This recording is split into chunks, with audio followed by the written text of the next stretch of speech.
the head of the Long Island Regional Planning Board, Michael White, is here, who's a Centerport resident, and he actually has some great insight, so we might want to hear from him as well. We knew about this for a number of, probably a month or so, and that is why we've been working in the planning department on convenience store regulations, new convenience store regulations, because we can't regulate on the basis of the fact that it's a 7-Eleven. We can't single them out. If we did, we are destined to fail. So tomorrow at the town board meeting, I'll be introducing legislation, and we'll schedule a public hearing that will have tighter restrictions on how you cite convenience stores, and hopefully it will have an impact. Again, there are people and communities have gone at it several ways with 7-Elevens.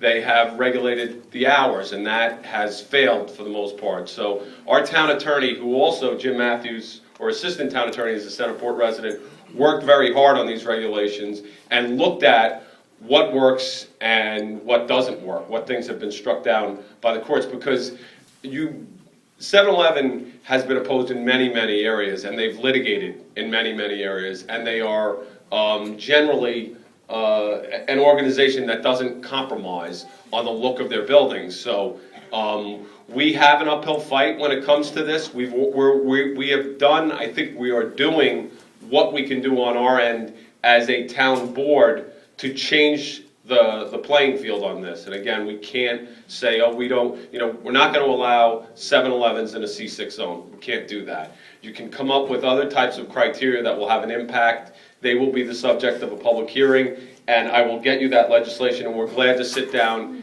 and go through that with you and continue to brainstorm and work with my colleagues. I know Glenda is here, the supervisor is supportive of the legislation, and Mike White has some real good ideas about the roadways that are there, because traffic is important, and there are other regulatory agencies and other levels of government that come into play, and he can speak to some important things that he just mentioned to me.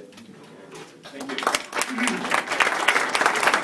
So I'm a proud member of the Centerport community for quite some time and love Centerport. I also indeed love the service station on the corner.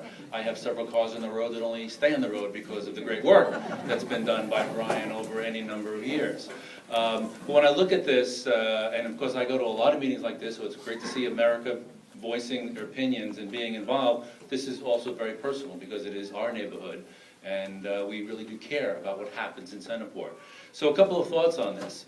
Clearly, in terms of the land use, the town has the jurisdiction. The way New York State operates, it's a home rule state. Towns, villages, and cities make the determination on land use. Okay? So the focus on the land use decision has to be with the town. Now, if it meets the zoning code, okay, it still, it seems to me, has to go to the planning board for a site plan review. That's when the secret process will be initiated. And the site plan will be all about things like ingress and egress in this case.